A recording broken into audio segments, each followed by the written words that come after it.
সারাদিনে 300 জন মানুষের খাওয়ায় এটা 3000 টাকা ইনকাম তার হচ্ছে 1000 টাকা ইনকাম খুবই তার জন্য খুবই কঠিন কারণ একটা মানুষ সারাদিন পরিশ্রম করছে পরে সন্ধ্যাবেলা আবার রিক্সার চাকা সে বিষয়ে জানছে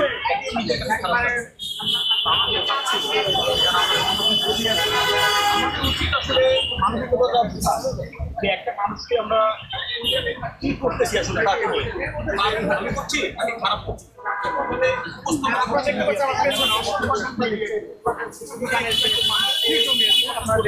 কি পরিমাণ ক্যামেরা আমরা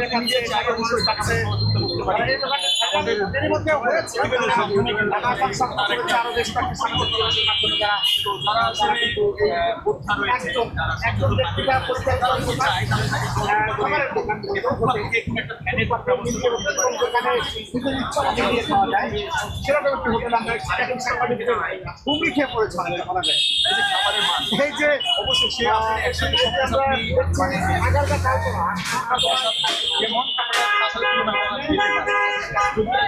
ঠিক না তবে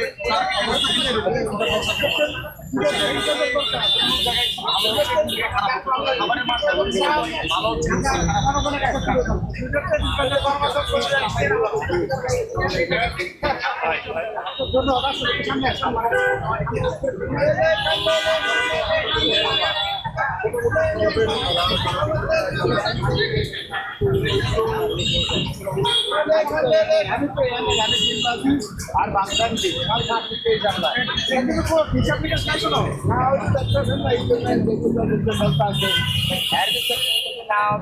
আমি না দেখলে কোনো কষ্ট নাই দেখলে আমার সিস্টেম চলতে পারছে যত খুশি খাবেন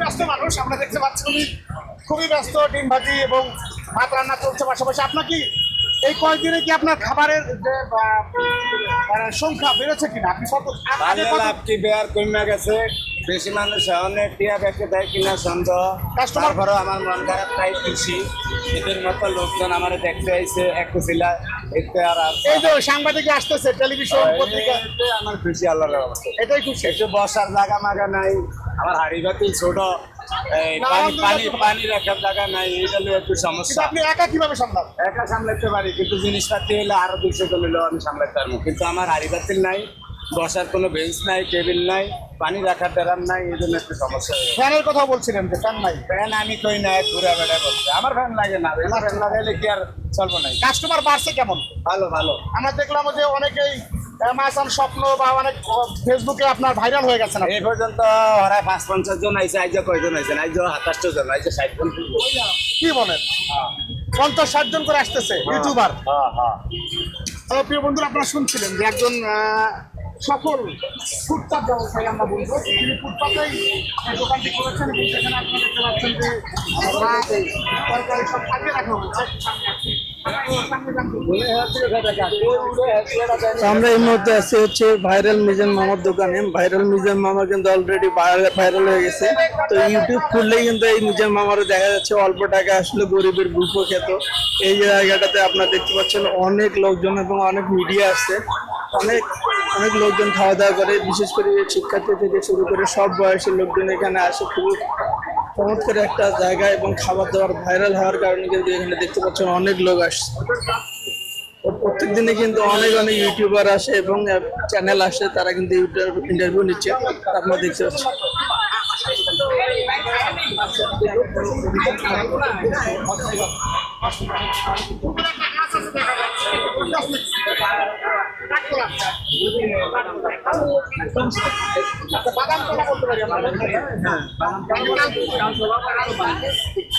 এটা আগারগাঁও চালতলা।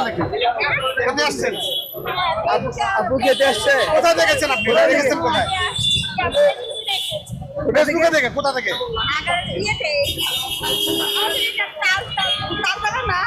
এটা হচ্ছে আপনার কি বলে বলি মার্কেটে। ও, অনেক দূর থেকে আসছে। অনেক লোকজন আসছে। আর সব মিলে আসলে লোকজনের ভিড়, খাবারের টেস্ট মিলে আসলে কি মনে হচ্ছে?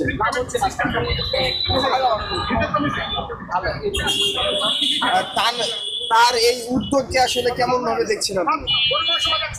পজিটিভ দেখছি, পজিটিভ দেখছি। আপনি কোথা থেকে এসেছেন? সেগুলো সেকেন্ড বাগিচা থেকে এসেছি। গাড়ি নিয়ে এসেছেন, এসে ফুটপাতে খাচ্ছেন, আসলে এমনটি কেন আপনার? ভালো লাগে তো তাই আসলাম, তাই না? ভালো লাগছে, ভালো লাগছে দেখে তো আসছি।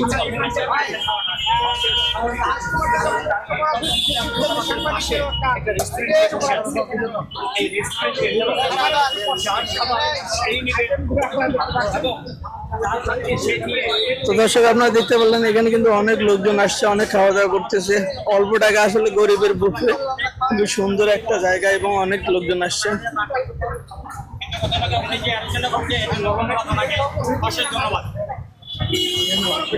এখানে কত টাকার খাবার ভাই?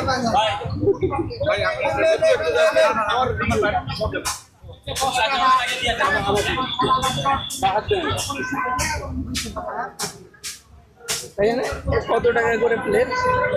এখানে মুরগি হচ্ছে আপনার 80 টাকা প্লেট, আর হচ্ছে আপনার গরুর মাংস হচ্ছে 100 টাকা।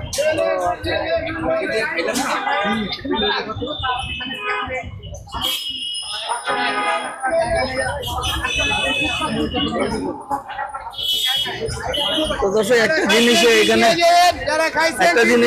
বলি, একেবারে দেখেন ঢাকা শহরে যেরকম আসলে অন্য জায়গায় দেখা যায় যে বড় বড় হোটেল থেকে শুরু করে সেখানে কিন্তু আগে পেমেন্ট নেয়, বাট এখানে কিন্তু এই নিজের মামা কিন্তু কোনো পেমেন্ট নিচ্ছে না। খাওয়া দাওয়ার পরে যে যার মতো এখানে টাকা রেখে যাচ্ছে। তো এটা একেবারে অন্যরকম একটা জায়গায়, এখানে অন্যরকম তার মন মানসিকতা।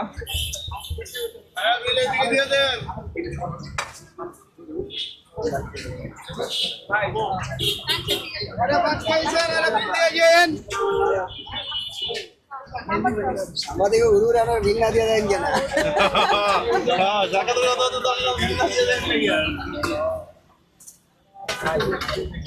হাত দই কই? দর্শক, এই যে দেখাচ্ছি, আমি বলেছিলাম এই তার ক্যাশিয়ার, এই তার ক্যাশিয়ার পরিমাণ মতো টাকা সবাই রেখে, হ্যাঁ, যার যার টাকা এখানে রেখে চলে যাবে, অত তারপর যা বাঁচবে তা নিয়ে দেবে। হ্যাঁ, অনেক কিছু দরকার হয় যায়। হ্যাঁ, ক্যাশেও কেউ নেই এবং আবার দেওয়ার মতো কেউ নেই। যে যার মতো খাচ্ছে এবং টাকা দিয়ে যাচ্ছে, দেখতে পাচ্ছেন তাদের খাওয়া দাওয়া করছে এবং বিল দিয়ে যাচ্ছে।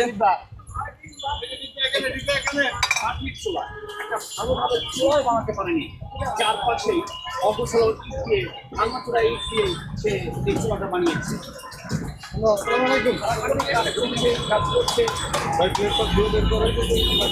সুন্দর তার মুখে এখন তার বর্তমান পরিস্থিতি কি?